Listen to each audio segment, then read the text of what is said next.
એક successful person અને એક ફેલ્ડ પર્સનમાં ડિફરન્સ એ જ છે કે છેલ્લી 5 મિનિટ જ્યારે સસ્ટેન કરવાનું હતું ત્યારે તમે રહ્યા કે નહીં. દરેક સબ્જેક્ટનું રિવિઝન કેટલી વાર થયું હશે? સબ્જેક્ટમાં પહેલાં હું ટેસ્ટ લેતી અને પછી એને જોતી કે મેઇન નોટ્સમાંથી કેટલું આવ્યું. અને સેકન્ડલી મારી છેલ્લા 7 યર્સમાં ક્યારેક વચ્ચે બ્રેક પડ્યો હોય પણ મારી એક આદત એ છે કે હું ડેલી રૂટીન પર આન્સર રાઇટિંગ કરતી. ફર્સ્ટ પ્રી આપી 3 મંથ્સમાં વાંચીને તો બી ફર્સ્ટ ટાઈમ હોય એટલે આપણને એમ જ લાગે કે ના થઈ જશે. સો ત્યાં પિયર ગ્રુપ સારું મળી ગયું, કોમ્પિટિશન સારી હતી. તમારી એક બુક લિસ્ટ શું હતી કે કયા કયા સોર્સિસ હતા કે જે તમને રીડ કરવા ગમતા હતા અને એમાંથી તમને સારો એવો બેનિફિટ થયો? હું ઓવરઓલ રેફરન્સ બુક્સ વાંચતી પણ જે ઇમ્પોર્ટન્ટ ટોપિક્સ છે કે મેઇન્સમાં આ ટોપિક પર ક્વેશ્ચન આવવાની પ્રોબેબિલિટી વધારે એની હું 1.5 પેજ જેવી નોટ્સ મેઇન્સની બનાવી દેતી. બહુ બધા સોર્સિસ છે માર્કેટમાં અને જે નવો સોર્સ આવે સ્ટુડન્ટ્સને એમ થાય આ વધારે સારું છે, હું આ પ્રિપેર કરું કે આ વાંચીશ તો હું પાસ થઈ જઈશ. એ ઇનસિક્યોરિટી જે છે એમાં આપણે વધારે બગાડતા હોઈએ છીએ. સો પ્રિપરેશન દરમિયાન પણ અમે 8 જણ સાથે વાંચતા હતા. 8માંથી 7 લોકોને ઇન્ટરવ્યૂ હતો ને એમાંથી 4 જણ ઓલરેડી લિસ્ટમાં છે. આ જે નવી પેટર્ન છે એને લઈને આપ વિદ્યાર્થીઓને શું સલાહ આપવા માંગશો? કોઈ એક પેટર્ન નથી આમાં. તમે પહેલાં તો તમારી સ્ટ્રેન્થ્સ ઓળખો, તમારી વીકનેસ શું છે જુઓ અને તમારી સ્ટ્રેન્થ્સ પર રમો. આ ઇન્ટરવ્યૂ પહેલાં મેં 6 મોક આપ્યા હતા કે યુપીએસસીના મેં ઇન્ટરવ્યૂ આપી અને પહેલાં મેં 13 મોક ઇન્ટરવ્યૂઝ આપ્યા હતા. કેમ કે તમને બી લાગતું હશે તકલીફ મારે વધારે બોલવાની છે.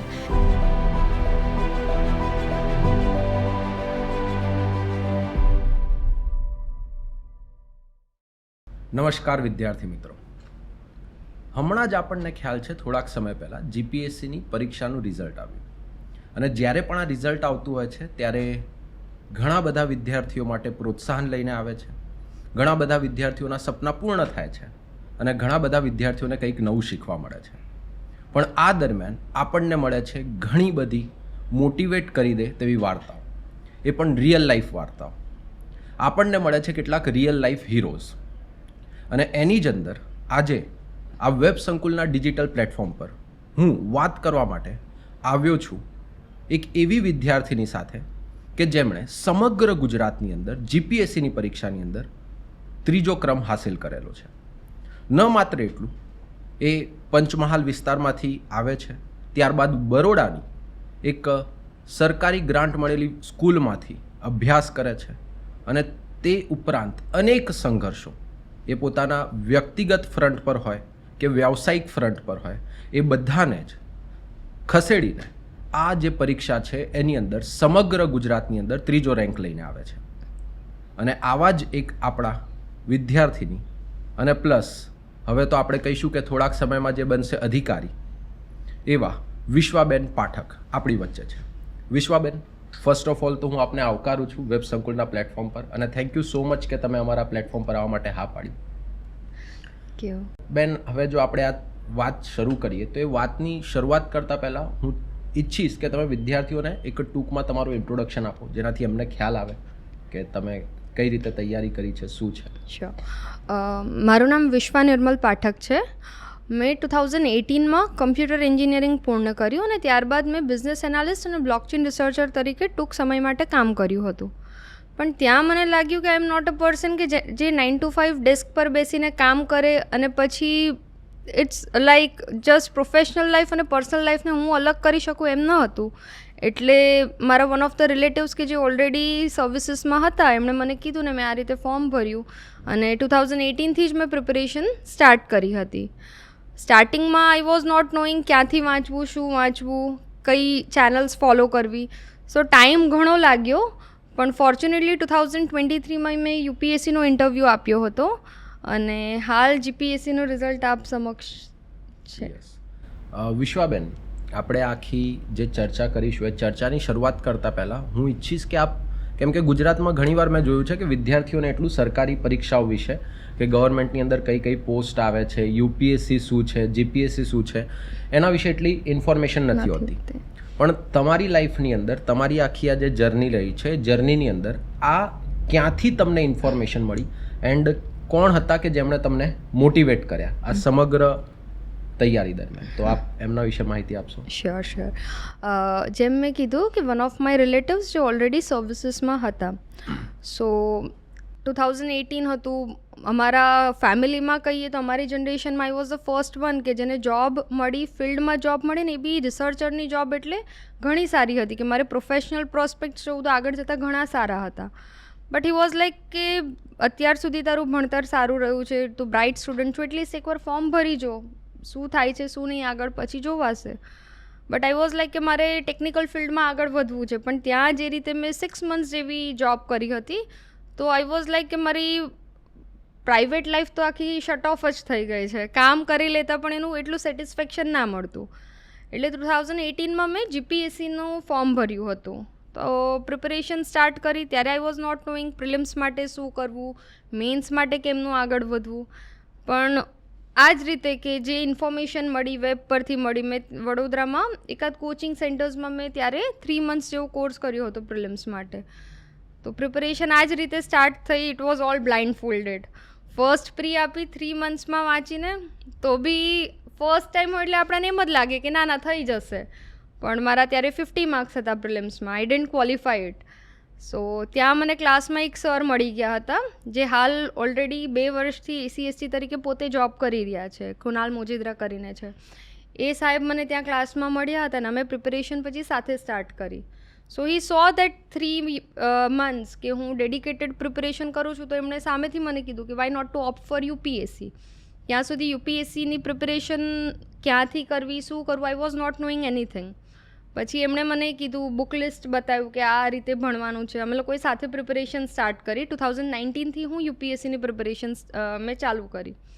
સાથે અમે કરી. વચ્ચે ACST થઈ ગયા, એમના અટેમ્પ્ટ્સ UPSCના પતી ગયા. તો ધેન આફ્ટર મેં સ્પીપાની એક્ઝામ આપી. કેમ કે અમે બે સાથે ભણતા, તો હું પહેલાં પ્રિપેરેશન મેં ઘરેથી જ કરી હતી. અને લોકડાઉન પીરિયડ દરમિયાન મેં ઓનલાઈન દિલ્હી બેઝડ એક ઇન્સ્ટિટ્યુશનનું કોચિંગ લીધું હતું. પછી એકલા વાંચવાની મને એવી આદત નહીં, સો મેં સ્પીપાની એક્ઝામ આપી. સ્પીપામાં મને અમદાવાદ ખાતે જે મેઇન સેન્ટર છે ત્યાં મને એડમિશન મળ્યું. અને ત્યાંથી લાસ્ટ 3 yearsથી હું પ્રિપેરેશન કરું છું. અહીંયા પણ સારું પિયર ગ્રુપ મળી ગયું. એન્ડ જેમ મેં કીધું કે જે ગુજરાત રેન્ક 2 છે, અમે સાથે જ પ્રિપેરેશન કરી હતી. સો પ્રિપેરેશન દરમિયાન પણ અમે 8 જણ સાથે વાંચતા હતા. 8માંથી 7 લોકોને ઇન્ટરવ્યૂ હતો ને એમાંથી 4 જણ ઓલરેડી લિસ્ટમાં છે.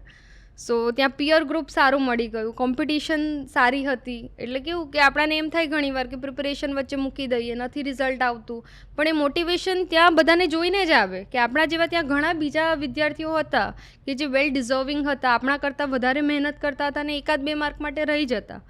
પણ પછી પિયર ગ્રુપ સાથે ભણતા સાથે કોમ્પિટિશન કરતાં આન્સર રાઇટિંગ પ્રેક્ટિસ કરતાં આ 3 years ખરેખર કેમના નીકળ્યા ખબર ના પડી. વચ્ચે રિઝલ્ટ ફરી આના પહેલાંનું રિઝલ્ટ આવ્યું. અમારા ગ્રુપમાંથી ત્યારે કોઈ જ સિલેક્ટ નહોતું થયું. બધાને ઇન્ટરવ્યૂ હતો પણ કોઈ જ પાસ ન થયું. એટલે ફરી એમ થયું કે સાથે જ છે હજી. અને UPSCનો વચ્ચે ઇન્ટરવ્યૂ આવી ગયો તો એમાં 2 means લખી. સો આમ કરતાં વી ડિડન્ટ એક્સપેક્ટ કે આટલું સારું રિઝલ્ટ આવશે, પણ બસ એ જ હતું કે પ્રોસેસમાં રહેવાનું છે. અહીંયા તમે જે વાત કરી એના પરથી 2 વસ્તુઓ બહુ સારી ટેકઆઉટ્સ નીકળે છે કે જેને આપણે નોટ્સમાં પણ લખી શકીએ. પહેલી વસ્તુ છે કે નારાયણ મૂર્તિ સાહેબ પણ ઘણીવાર એમના ઇન્ટરવ્યૂમાં કહે છે કે મને તમારા મિત્રો વિશે માહિતી આપો, હું તમને કહી દઈશ કે આવનારા 5 વર્ષમાં તમે ક્યાં હશો. તો જ્યારે તમારું પિયર ગ્રુપ જે સેટ થાય છે, જે મિત્ર, જે પર્યાવરણ તમારી આજુબાજુનું જે સેટ થાય છે, એ તમને તમારી કારકિર્દીથી લઈને તમારા વ્યક્તિગત જીવનથી લઈને બધે મદદ કરતું હોય છે. અને બીજી વસ્તુ તમે એક બહુ સરસ બોલ્યા, એ છે પ્રોસેસ. તમે એક શબ્દ વાપર્યો, પ્રોસેસ. કેમ કે ઘણીવાર આજની તારીખમાં હું જોઉં છું કે because of that reel life, હે ને, કે 30 સેકન્ડનું જે જીવન આપણું થઈ ગયું છે રીલના કારણે, તો ઘણીવાર વિદ્યાર્થીઓ જે છે ધીરજ ગુમાવી બેસતા હોય છે. તો આ જે ધીરજ જે છે, એટલે કે આ જે આખી પ્રોસેસ રહી તમારી, બરાબર છે, આ પ્રોસેસ દરમિયાન તમે કઈ રીતે પોતાને મેન્ટેન રાખ્યું, કઈ વસ્તુ હતી કે જેણે તમને મોટિવેટ કર્યું? કેમ કે તમે ખુદ જ કીધું કે આની પહેલાંની જે પરીક્ષા હતી એમાં સિલેક્શન ના થયું, તમે ત્યારે પણ ઇન્ટરવ્યૂ અપિયર કર્યું. ઇવન તમે 2023ની અંદર UPSCનું ઇન્ટરવ્યૂ અપિયર કર્યું, એમાં પણ સિલેક્શન ના થઈ શક્યું. તો આ જે સેટબેક્સ તમને આવ્યા, કે એ દરમિયાન તમારું શું માઇન્ડસેટ હતું, કે કઈ વસ્તુ હતી કે જેણે તમને મોટિવેટ કરી, કે જેનાથી તમે આગળ હજી એ પ્રિપેરેશનને કેરી ફોરવર્ડ કરી શકો? સૌથી પહેલાં તો મને ફેમિલીનો ઘણો સપોર્ટ રહ્યો છે. મારા પપ્પા કહેતા કે આપણે ઘોરી બનવાનું છે, કે છે દિલ્હી સર ના થાય ત્યાં સુધી આપણે હારવાનું નથી, કે આપણી પાસે ખોવા માટે કાંઈ નથી, જે મળશે એ સારું જ થવાનું છે. સો એક તો ફેમિલી સપોર્ટ મને ઘણો હતો. દે નેવર ફોર્સ્ડ મી કે તારી આટલી એજ થઈ ગઈ છે, સોશિયલ પ્રેશર છે, લગ્નની વાત હોય કે કમાવાની વાત હોય. જનરલી હોય પેરેન્ટ્સને કે તમે ગ્રેજ્યુએશન કર્યું, એક અટેમ્પ્ટ આપ્યો, 2 અટેમ્પ્ટ આપ્યો, વર્ષો નીકળે છે ને કોઈ રિઝલ્ટ નથી આવતું. તો પેરેન્ટ્સને બી એમ થાય કે આના કરતાં કાંઈક પ્રાઇવેટ જોબ કે કાંઈક કરી લે, આમાં ના થાય તો. પણ મને ઘરેથી ઘણો સપોર્ટ રહ્યો છે. મેં મારી જાતે ટીચિંગ ફિલ્ડમાં આવવાનું જાતે નક્કી કર્યું કે એટલીસ્ટ મારી પાસે કોઈ પ્લાન બી હોવો જોઈએ કે વોટ ઇફ કે સિવિલ સર્વિસીસ નથી નીકળતી. તો વચ્ચે 1-1.5 વર્ષ જેવું મેં ટીચિંગ પણ કર્યું હતું યુપીએસસીના અને જીપીએસસીના કોચિંગ સેન્ટર્સમાં. બટ સ્ટીલ દેવર લાઈક કે તારું ભણવાનું બગડતું હોય તો આપણે રૂપિયા સામે નથી જોવાનું. કે જે મારા ઘરમાં એજ્યુકેશનનું પહેલેથી ઘણું મહત્ત્વ રહ્યું છે કે મારા દાદા હતા એ પોતે પ્રિન્સિપાલ હતા. મારા પપ્પાને પણ એટ ધી એજ ઓફ 40 એમણે બીસીએનો કોર્સ જોઈન કર્યો હતો બિકોઝ એમને જોબમાં આગળ સારા પ્રોસ્પેક્ટ્સ મળતા હતા. મારા મમ્મીનું પણ એમ જ છે કે ટીચર ટ્રેનિંગ કોર્સથી લઈને ઘણું ઇવન આફ્ટર હેવિંગ 2 કિડ્સ એણે ભણવાનું આગળ ચાલુ રાખ્યું હતું. સો એ જ કે તને કંઈક શીખવા મળવું જોઈએ, તારું વ્યક્તિત્વ સુધરતું હોય, તને લાગે છે કે તને જે ગમે છે એ તું કર, કોઈ પ્રેશરમાં એને તારે કશું કરવાની જરૂર નથી. સો મને કદી એવો ફોર્સ નથી થયો ઘરમાંથી. દે ઓલવેઝ મોટિવેટેડ મી. મને ડિસિઝન્સ લેવા માટે એમને સક્ષમ બનાવી અને દરેક ડિસિઝનમાં દે સપોર્ટેડ મી વેલ.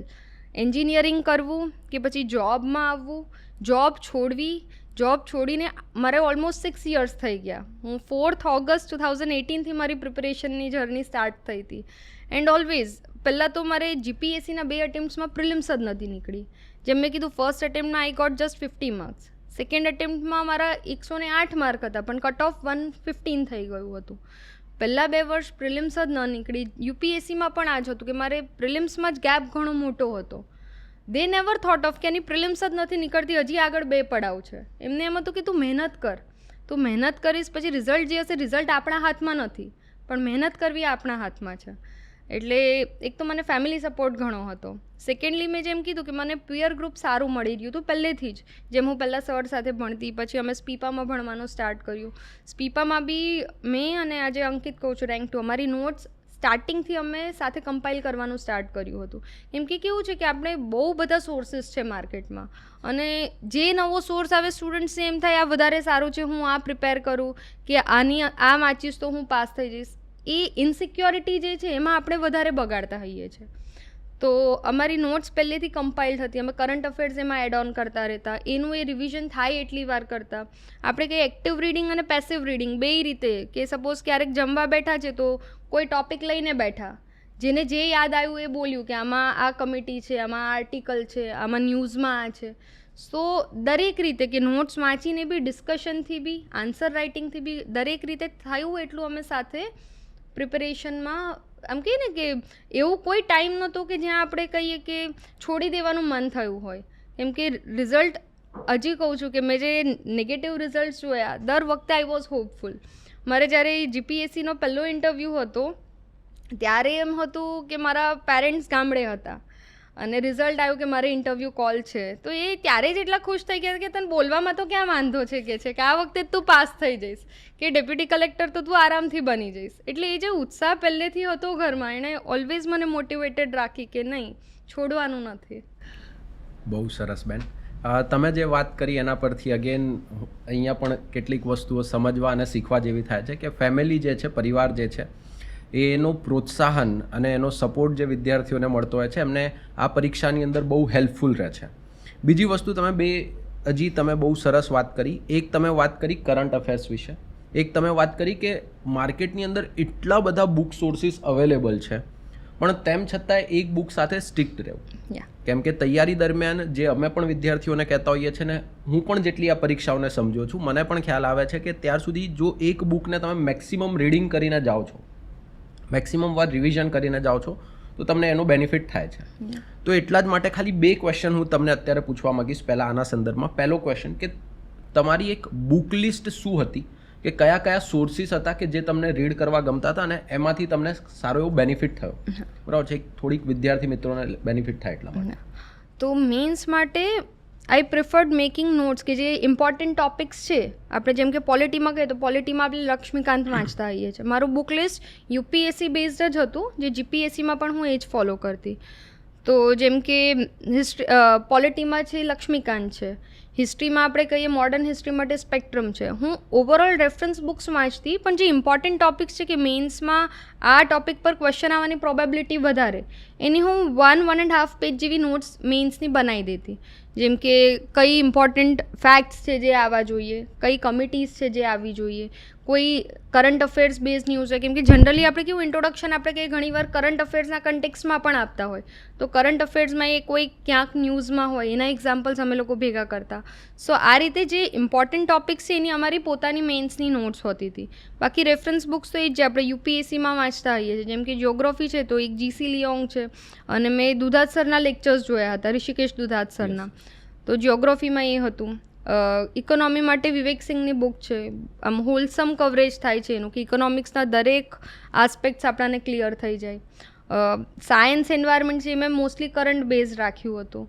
સો આ રીતે ઓવરઓલ જે મેઇન 4 સબ્જેક્ટ્સ છે એ મારા પ્રિપરેશનના પિલર્સ હતા. બાકી જે છે આપણે કરંટ અફેર્સનું મટીરિયલ હોય કે પછી કોઈ વિડીયો સિરીઝ આપણને મળી જાય, એ રીતે મેં એડ ઓન કરીને મારી પોતાની નોટ્સ બનાવી હતી. ઓકે. અને આપ જે નોટ્સ બનાવતા હતા એ નોટ્સ મેકિંગ માટે કોઈ આપની પ્રોસેસ હતી કે પછી નોટ્સ મેકિંગમાં પર્ટિક્યુલરલી આ રીતે જ હું લખીશ કે આવું કરીશ, એવું કંઈ તમારી પેટર્ન આપની? તો પહેલાં છે ને સ્ટાર્ટિંગમાં આઈ વોઝ લાઈક જે કરંટ અફેર્સમાં આપણે પેપર વાંચતા હોઈએ, પેપરમાં કોઈ આર્ટિકલ આવ્યો, આપણે એને એડિટોરિયલની નોટ્સ બનાવવા બેસી જઈએ. આવું મેં સ્ટાર્ટિંગના 1-2 યર્સ આ બહુ જ આમ કે ને ટાઈમ વેસ્ટ થતો હોય. કેમ કે આર્ટિકલ આખો આપણને નહીં પૂછે, એ આર્ટિકલનો ક્રક્સ શું છે આપણે ખાલી એટલું એમાંથી ફેચ કરવાનું રહે. એટલે નોટ્સમાં એ જ કે જેમ કે હવે સપોઝ ગવર્નર પર કોઈ ક્વેશ્ચન છે, તો ગવર્નરના રૂલ્સ કયા છે, કયા આર્ટિકલ અંડર છે, પછી ગવર્નરને લઈને ચેલેન્જીસ કયા છે, કે ઇશ્યુઝ ક્યાં આવે છે, એના રિલેટેડ કોઈ કમિટી બની હતી તો કમિટીએ શું એનું સોલ્યુશન આપ્યું, કે શું એને સુધારવા માટે કરી શકાય, વે ફોરવર્ડ આપણે કઈ રીતે લખી શકીએ. કોઈ બી આપણે આન્સર જોઈએ, યુપીએસસી હોય કે જીપીએસસી, એ પૂછશે તો કોઈ બી ટોપિકમાં શું પૂછશે, કે એ જે તે પર્સનનું કે જે તે પોસ્ટનું કે જે તે કોઈ પણ ઇવેન્ટ છે એ કેમ થઈ, કે એનું મહત્ત્વ શું છે, એના રિલેટેડ ચેલેન્જીસ કયા કયા છે, હજી આપણે વધારે સુધારવા શું કરી શકીએ. એટલે બસ આવા 2-3 ટાઇટલ ટોપિક પ્રમાણે અમારી નોટ્સ હોતી હતી. જેમ કે હવે જિયોગ્રાફી છે, જિયોગ્રાફીમાં કોઈ ટોપિક છે જેમ કે સાયક્લોન્સ, તો સાયક્લોન્સ થાય છે કેમ, સાયક્લોન્સ થવા માટે કઈ કઈ કન્ડિશન્સ જરૂરી છે, રિસેન્ટમાં ક્યાં સાયક્લોન્સ થયા હતા, સાયક્લોન્સના અલગ અલગ જગ્યાએ શું નામ છે, સાયક્લોન્સની જે તાદાદ વધી રહી છે એ કેમ વધી રહી છે. એટલે એનાલિટિકલી આપણે જે તે ટોપિકને હોલસમલી જેટલા બી ક્વેશ્ચન્સ એનાથી ડિરાઈવ કરી શકીએ એ બેઝ પર અમારી નોટ્સ હોતી હતી. એટલે સબ્જેક્ટ વાઇઝ, ટોપિક વાઇઝ, હવે હિસ્ટ્રી છે તો હિસ્ટ્રીમાં ફેક્ટ્સ આપણને યાદ હોવા જ જોઈએ, તો હિસ્ટ્રીમાં ફેક્ટ બેઝડ નોટ્સ હોતી હતી. એટલે એ રીતે સબ્જેક્ટ વાઇઝ અલગ અલગ આમ અમે નોટ્સ બનાવતા. બેન, તમે આની અંદર બહુ સરસ વાત કરી. સૌથી પહેલાં તમે ન્યૂઝપેપરની વાત કરી. અમે ઘણીવાર વિદ્યાર્થીઓને સલાહ આપતા હોઈએ છીએ, ન્યૂઝપેપર એક એવું ટૂલ છે કે જે આ પરીક્ષા માટે અતિ મહત્ત્વપૂર્ણ સાબિત થાય છે. તો હું જસ્ટ આપને પૂછવા માગીશ કે આ જે ન્યૂઝપેપર છે, ન્યૂઝપેપરમાં આપ કયું ન્યૂઝપેપર વાંચતા હતા, ન્યૂઝપેપર પાછળ એટલે કે ન્યૂઝપેપર રીડ કરવા પાછળ આપનો મુખ્ય ઉદ્દેશ્ય શું રહેતો હતો, હેતુ શું રહેતો હતો, અને કઈ રીતે આ ન્યૂઝપેપરે આપને પ્રિપેરેશન દરમિયાન હેલ્પ કરી? ત્યારે એ તકલીફ એ થતી કે હું 3-4 કલાક ખાલી ન્યૂઝપેપરને જ આપી દેતી. સો એ આદત જ નથી બની સ્ટાર્ટિંગમાં તો કે હું ન્યૂઝપેપરને રોજ વાંચું, કેમ કે એ વાંચું તો બીજા સબ્જેક્ટ્સ રહી જતા. સો ધીરે ધીરે આઈ ટ્રાઈડ ગિવિંગ. હું શિડ્યુલમાં ઘણું માનું કે મારા માટે ડિસિપ્લિન ઇઝ ઇમ્પોર્ટન્ટ. સો દિવસ હું સવારે ઉઠું ત્યાંથી મારો શિડ્યુલ કેવું હશે, હું લિસ્ટ ડાઉન કરી દઉં, ટુ ડુ લિસ્ટ બનાવી દેતી. અને એટલે હું newspaper at the end of the day રાખતી, કેમ કે હવે એટલો ટાઈમ જ નથી હું વધારે ટાઈમ એમાં વેસ્ટ કરી શકું. એટલે હવે ઓપ્ટિમમ યુટિલાઇઝેશન કરીને કઈ રીતે ન્યૂઝપેપરનું મેક્સિમમ યુઝ થાય એ રીતે હું રાત્રે કલાક જેવો ટાઈમ ન્યૂઝપેપરને આપતી. હું ઇન્ડિયન એક્સપ્રેસ વાંચું છું હાલ, અને એ જ કે ઇન્ડિયન એક્સપ્રેસનો કોઈ બી આર્ટિકલ છે એ સિલેબસ માટે રિલેવન્ટ છે કે નહીં. કોઈ કંટ્રોવર્શિયલ ટોપિક હોય તો યુપીએસસી કે જીપીએસસી એના પર ક્વેશ્ચન નહીં કરે, પણ લાગે છે કે નહીં જીએસ સાથે રિલેટ થાય છે, કે મારો ઓપ્શનલ પીએસઆઈઆર હતો તો પીએસઆઈઆર સાથે રિલેટ થાય છે, તો એ આર્ટિકલ હું આખો વાંચતી, પણ એમાં હું ન્યૂઝપેપરમાં અંડરલાઇન કરી દેતી જે ઇમ્પોર્ટન્ટ પોઈન્ટ્સ મને લાગે. અને આખો આર્ટિકલ વંચાય એના પછી હું 1, 2, 3 પોઈન્ટ્સમાં લખી દીધી કે આમાંથી ક્રક્સ શું નીકળ્યો, કે આમાંથી હું કેટલું મટીરિયલ મારા આન્સર રાઇટિંગ માટે યુઝ કરી શકું છું. એ પછી લાગે કે નહીં આ હોલસમ પિક્ચર આપે છે, આ હું આન્સર રાઇટિંગમાં હું યુઝ કરી શકીશ. કેમ કે ઘણીવાર કેવું થાય, આર્ટિકલ આપણને ઘણી વસ્તુઓ કહેતું હોય પણ બની શકે કે હું આન્સર રાઇટિંગમાં યુઝ કરી જ ના શકું. તો then I would let it go. પણ જો લાગે કે આ વસ્તુ યુઝ કરવા જેવી છે તો હું ત્યારે જ નોટ્સમાં એને એડ ઓન કરી દેતી. એટલે બસ આ જ અત્યારે હાલ હવે આપણે જોઈએ મારે 6 to 7 years પ્રિપેરેશનને થઈ ગયા. સો હાલ હું 1-1.5 કલાક આપું છું, ઇટ્સ ઇનફ. પણ બની શકે જે લોકો ફર્સ્ટ ટાઈમ પ્રિપેર કરે છે કે સ્ટાર્ટિંગમાં પ્રિપેર કરે છે એ 2-2.5 કલાક આપે તો અત્યારે ન્યૂઝપેપરને એટલો ટાઈમ આપો, ઇટ્સ વેલ એન્ડ ગુડ. કેમ કે ઘણી વખતે કેવું થાય, આપણે કરંટમાં જે કરંટ અફેર્સનું મટીરિયલ વાંચતો એમાં કંઈક ટોપિક આવવાનો રહી ગયો હોય. જેમ કે હું કહું યુપીએસસીની મેન્સ મેં આપી ત્યારે ફોર્ડ્સ પર ક્વેશ્ચન આવ્યો હતો. એ આમ ક્યાંય આપણે વાંચ્યું ના હોય પણ ન્યૂઝપેપરમાં મેં ખાલી એક આર્ટિકલ વાંચ્યો હતો એનો, અને એના બેઝિસ પર મને જે યાદ આવ્યું ને મેં જે લખ્યું, બસ that was the fade memory કે એના બેઝિસ પર મેં આખો 10 માર્કરનો આન્સર લખી શકી. એટલે એ જે ઓવરઓલ આપણી અન્ડરસ્ટેન્ડિંગ વધારે છે એ એક રીતે નહીં તો બીજી રીતે ક્યાંક તો યુઝમાં આવી જ જશે. બહુ સરસ. બેને બહુ સરસ વાત કરી કે ઇનિશિયલ ફેઝમાં થોડીક ટાઈમ ટેકિંગ પ્રોસેસ છે, બટ ઓવર ધી ટાઈમ તમે જ્યારે આને એક હેબિટ બનાવી લો છો તો આ ટાઈમ જે છે તમારો નાનો થઈ જાય છે.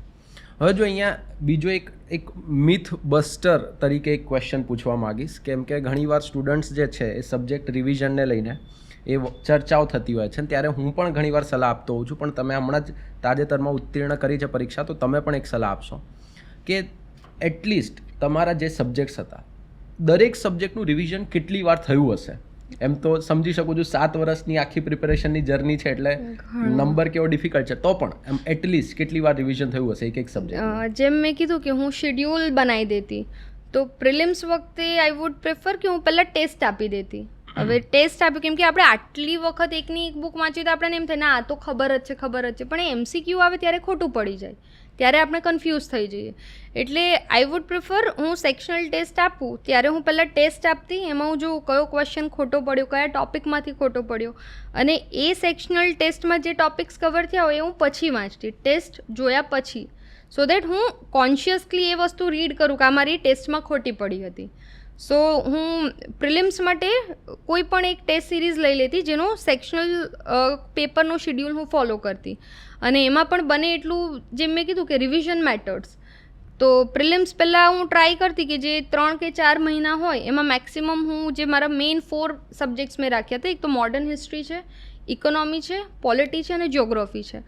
આમાં હું એક્યુરેસી મેક્સિમમ રાખવાનો ટ્રાય કરતી, અને બીજા બધા સબ્જેક્ટ્સ છે એ કેવી રીતે કે ટેસ્ટ આપતી એ પણ ઇન્ફોર્મેશન લેવા માટે આપતી, કેમ કે મારા જે વીક સબ્જેક્ટ્સ છે એ પણ રહી ના જવા જોઈએ, એટલીસ્ટ એવરેજ પરફોર્મન્સ તો મારું એમાં હોવું જ જોઈએ. સો આ રીતે ટેસ્ટ બેઝ વાંચતી. પછી પ્રિલિમ્સ અને મેઇન્સ વચ્ચેનો પીરિયડ છે એમાં હું વધારે આન્સર રાઇટિંગ કરીને પછી જેમ મેં કીધું કે હું એક્ટિવ લર્નિંગ પર વધારે ફોકસ કરતી, કે પહેલાં મેં લખ્યું પછી નોટ્સમાંથી જોયું કે આ ટૉપિકમાં આ વસ્તુ રહી ગઈ છે. સો એક તો આ છે કે સબ્જેક્ટમાં પહેલાં હું ટેસ્ટ લેતી અને પછી એને જોતી કે મેઇન નોટ્સમાંથી કેટલું આવ્યું. અને સેકન્ડલી મારી છેલ્લા 7 yearsમાં ક્યારેક વચ્ચે બ્રેક પડ્યો હોય પણ મારી એક આદત એ છે કે હું ડેલી રૂટીન પર આન્સર રાઇટિંગ કરતી, ડેલી 1 કે 2 આન્સર લખતી. કોઈ બી ટૉપિક કોઈ પણ સબ્જેક્ટ લઈ લીધો મેં કે જે સબ્જેક્ટ હું વાંચું છું એના પહેલાં હું આન્સર્સ લખતી અને એના પછી નોટ્સ સાથે સાથે હું ફેરવતી, અને વીકલી એક એસે લખતી. મોર ઓર લેસ મારી પ્રિપેરેશન યુપીએસસી બેઝડ વધારે રહી હતી, એટલે એમાં કેવું કે સ્પીડ પણ મેટર કરે છે. આપણે ત્યાં અહીંયા જે 12 મિનિટ મળતી હોય એક આન્સર માટે ત્યાં 7 જ મિનિટ મળે. સો આ રીતે રોજનું ડેલી આન્સર રાઇટિંગ સાથે સાથે એક્ટિવ રિકોલિંગ માટે હું નોટ સાથે સાથે રાખતી. અને મેડમ હમણાં આપનું સિલેક્શન પણ થયું છે, તો એમાં હું જસ્ટ પૂછવા માંગીશ કે આપની પ્રિફરન્સ શું હતી, કે કઈ રીતની આપણે પ્રિફરન્સ આપી હતી? મારે ફર્સ્ટ પ્રેફરન્સમાં ACST હતો, assistant commissioner of state tax, અને સેકન્ડ ACTD હતું. ઓઈંગ ટુ કે મારું ફેમિલી ક્યાં છે, મારે કઈ રીતે ઘરની પણ જવાબદારી હોય તો એ જોતાં મેં ACST આગળ રાખ્યું હતું, સો દેટ હું ઘરની આસપાસ પણ રહી શકું. અને આપે હમણાં વાત પણ કરી કે આપણી પ્રિપેરેશન UPSC બેઝડ રહી હતી, અને હવે તાજેતરમાં આપને ખ્યાલ છે કે નવી પેટર્ન પણ આવી છે GPSCની, અને GPSCની નવી પેટર્ન જે છે એ UPSCથી બહુ મોટા પ્રમાણમાં ઇન્સ્પાયર્ડ આપણને જોવા મળે છે. તો હું આપને સિમ્પલી પૂછવા માગીશ કે આ જે નવી પેટર્ન છે એને લઈને આપ વિદ્યાર્થીઓને, સ્ટુડન્ટ્સને શું સલાહ આપવા માગશો કે કઈ રીતે પ્રિપેર કરવું જોઈએ, શું કરવું જોઈએ જેનાથી એમને મેક્સિમમ સ્કોર લાવી શકે, એક્ઝામિનેશન ક્રેક કરી શકે? તો આપની શું એડવાઇસ રહેશે? અમને છે ને સ્પીપામાં પણ જે ફેકલ્ટીઝને આવતા એમ કહેતા કે એટલીસ્ટ તમારું પેપર પહેલાં કમ્પ્લીટ થવું જોઈએ, કે તમે મે બી બને કે 250 માર્ક્સની મેન્સ છે તો યુપીએસસીની પેટર્ન પ્રમાણે આપણે ગણીએ કે 10 ક્વેશ્ચન્સ 10 માર્ક્સના, 10 ક્વેશ્ચન 15 માર્ક્સના, એ રીતે સપોઝ આપણે કહીએ કે ક્વેશ્ચનનો સેટ રહે છે. હવે કેવું થાય કે તમને એમ થાય કે મને જે આવડે છે એ ક્વેશ્ચન શું પરફેક્ટલી લખું, જે નથી આવડતા એ છોડી દઉં. હવે એવું નથી બનવાનું કે બધું આપણે જે વાંચ્યું છે એમાંથી જ આવે, રાઈટ. હવે તમે 2 ક્વેશ્ચન છોડ્યા હું આખું પેપર લખી નાખી છું, તો તમને એ 2 ક્વેશ્ચનમાં 2 4 માર્ક બી આપી દીધા તો પણ તમે મને એજમાં મારા આગળ આવી જ જવાના છો. સો મારી ફર્સ્ટ એડવાઇસ તો એ જ છે કે પેપર પૂરું થાય એવી આપણી બ્રેઇન સ્ટોમિંગની પ્રોસેસ કહીએ કે આપણે સ્પીડ કહીએ એટલી લાવી દેવી જોઈએ. સેકન્ડલી, જે લોકો એનાલિટિકલી વિચારતા હશે, કોઈ બી ક્વેશ્ચન છે એમાં હું ડિમાન્ડ કઈ રીતે સેટિસ્ફાઈ કરું, કઈ રીતે હું મિનિમમ ટાઈમમાં મેક્સિમમ સારું રિપ્રેઝન્ટેશન રહે એ રીતે હું આન્સર આપું, ક્યાંક કંઈક હું મારું પોતાનું કંઈક ઇનોવેશન લાવું. જેમ કે યુપીએસસીના આપણે હાલના જે ટોપર્સ છે જોઈએ 2023 બેચના, કે રેન્ક 1 છે એનું તમે પેપર જુઓ, બહુ જ આમ કહીએ ને કે ડિમાન્ડના દરેક સેગમેન્ટને એ કેટર કરશે. જે ડિમાન્ડ ઇનવિઝિબલ છે એને પણ એ આન્સરમાં લાવશે, એ એની ખૂબી છે. રેન્ક 2 તમે જુઓ એ ફેક્ટ બેઝડ વધારે, એને મે બી મેમરી પાવર સારો હોય તો એ ફેક્ટ બેઝડ આન્સર વધારે લખશે. સો કોઈ એક પેટર્ન નથી આમાં. તમે પહેલાં તો તમારી સ્ટ્રેન્થ્સ ઓળખો, તમારી વીકનેસ શું છે જુઓ અને તમારી સ્ટ્રેન્થ્સ પર રમો. કે મને એનાલિટિકલ વધારે ફાવે છે તો એનાલિટિકલ હું એવી રીતે આન્સર લખું કે બીજા કરતાં મારો એવરેજ કરતાં તો અબવ જ જાય. આપણે કેવું, આપણે મહેનત કરતાં એ લિસ્ટમાં આવવા માટે. રેન્ક કયો આવશે એમાં ઘણી સબ્જેક્ટિવિટી આવે. કે રિઝલ્ટ આવ્યું ત્યારે મેં પણ નહોતું વિચાર્યું કે ઓલ ગુજરાત રેન્ક મારો 3 આવી શકે, કેમ કે આગળ 183 સીટ્સની ભરતી હતી, એમાં હું 22 માર્કથી રહી ગઈ હતી. એના પહેલાં એડવર્ટાઇઝમેન્ટ 30માં બી જુઓ તો મારું 3 માર્કથી સિલેક્શન રહી ગયું હતું. આપણે નો ડાઉટ એમ તો હાઈ જ રાખવો જોઈએ કે રેન્ક 1 આવે, મહેનત તો એ રીતે જ કરવી જોઈએ, પણ શું રેન્ક આવે છે, શું આપણું પરફોર્મન્સ હોય છે, ઘણા બધા ફેક્ટર્સ પર ડિપેન્ડ કરે છે. સો બસ કામલી આપણે જે પ્રોસેસ છે એમાં રહેવું જોઈએ. આન્સર રાઇટિંગ મારું માનવું છે કે હું પ્રોસેસમાં જેટલી રહું એટલું બેટર પરફોર્મ કરી શકું છું. જેમ કે હાલ પણ આ ઇન્ટરવ્યૂ પહેલાં મેં 6 મોક આપ્યા હતા, કે યુપીએસસીના મેં ઇન્ટરવ્યૂ આપ્યું અને પહેલાં મેં 13 મોક ઇન્ટરવ્યૂઝ આપ્યા હતા. કેમ કે તમને બી લાગતું હશે તકલીફ મારે વધારે બોલવાની છે, કે મારે ઓછું બોલવા માટે પ્રેક્ટિસ કરવાની જરૂર હતી. મેઇન્સમાં પણ કે રૂટીનમાં આપણે આન્સર રાઇટિંગ કરીએ તો છેલ્લા ટાઈમે પેનિક ના થાય કે નથી આવડતું, એક ક્વેશ્ચન આવ્યો તો કઈ રીતે હું લખીશ. તો એ વાયરિંગ મને એમ છે કે પ્રોસેસમાં રહીશું તો જ આવશે.